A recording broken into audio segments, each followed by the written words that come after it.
C'est pourquoi je lui donnerai son partage. Parmi les grands, il partagera le butin du puissant. Ésaïe 53, verset 12. Continuant à développer les résultats du calvaire, le prophète nous entraîne toujours plus en avant. Et nous découvrons avec lui la magnitude, l'ampleur de la vision inspirée. Les termes qu'il emploie suggèrent l'idée d'un combat, puisqu'on y partagera le butin du puissant. Ailleurs, Ésaïe écrit, et quoi? Le butin de l'homme fort, ou la proie du terrible, lui sera-t-il arraché? Et les justes retenus captifs, seront-ils délivrés? Ésaïe 49, 24, 25. Le butin dont parle ici le prophète sera attribué à l'homme de douleur, parce qu'il a livré sa vie à la mort et parce qu'il a été mis au rang des pécheurs.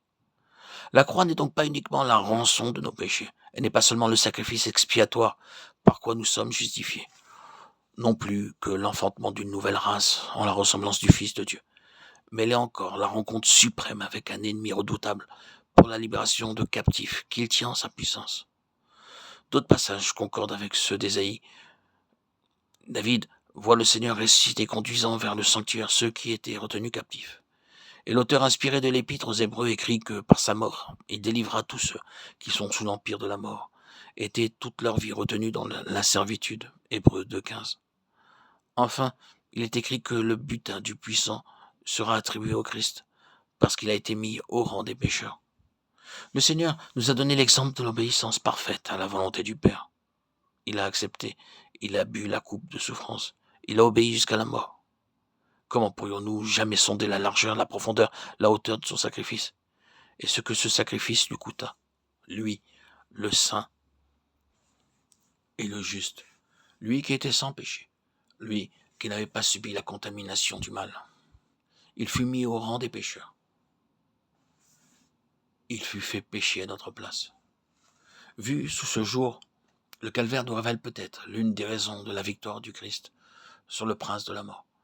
Satan avait voulu se lever, il avait voulu conquérir l'égalité avec Dieu. Mais le Fils de Dieu, lui, s'est humilié, consentant à prendre la dernière place, celle des condamnés, des réprouvés. C'est pourquoi Dieu l'a souverainement élevé, lui donnant le nom qui est au-dessus de tout autre nom, afin qu'au nom de Jésus, tout ce qui est sur la terre, sous la terre et dans les cieux fléchissent les genoux. La croix, ce fut sur la terre, l'abîme de douleur et de honte que nous ne pouvons mesurer. Mais au ciel, ce fut aussi l'exaltation suprême de celui qui s'abaissait.